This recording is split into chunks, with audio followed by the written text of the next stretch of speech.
Parashat Korach. If you could be Moshe Rabbeinu for a day or for 40 years, would you want to be Moshe? Which biblical character would you want to be?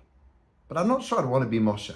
Yet he had a direct hotline to Hashem. Great things happened. He got to lead the Jewish people.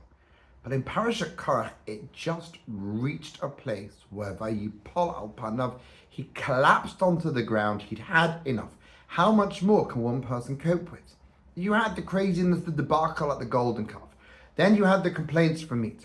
Then you had the spy story. And now you've got this nudnik Korach coming to challenge Moshe Rabbeinu's authority. Like, when does it end? But why now? Why did this cause Moshe to collapse onto the ground? Seemingly just, I've done it. It's over. I can't deal with these people. I can't deal with any more chaos. So lots of different interpretations. But we could understand that Korach was challenging the authority, or he was, of Moshe Rabbeinu, as the one who gives us the correct interpretation of the Torah. And of course there's scope for individuality in Judaism. Of course there's scope to find our own path in the beautiful tapestry and the mosaic of Judaism.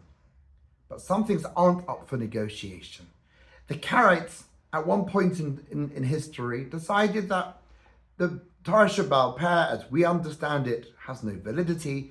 Every Jew, every person can interpret the Torah as they want and allow people to read it as how they see fit. That movement disappeared. Where is it gone? Moshe understood that we need to have, and the Torah tells us we need to have rabbinic authority leadership. We need to have a tradition. Chazal, the Chachamim tell us how we're meant to do things, and that's the way we interpret the Torah according to their understanding. Individuality, yes. Rejection of leadership, no. And at this point, Moshe collapses because he thinks if Korach succeeds, he will cause, yes, of course, the whole nation is kulam kedoshim. The whole nation are holy. But that doesn't mean the whole nation should interpret the Torah as they see fit. And if Korach succeeds, he will unpick and undo absolutely everything. So in that moment, Moshe just collapses because he's terribly concerned that if Korach, God forbid, would have been successful, everything would have fallen apart. And that very physical demonstration of Moshe's inner world is expressed by him falling to the ground.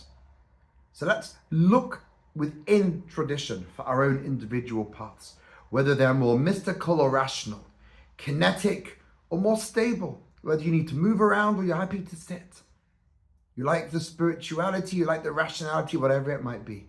Let's find our particular color to be part of this beautiful image of that. That's what Judaism is. Finding our part, but recognizing where the authority comes from. And that's the one we have to follow. Shabbat Shalom.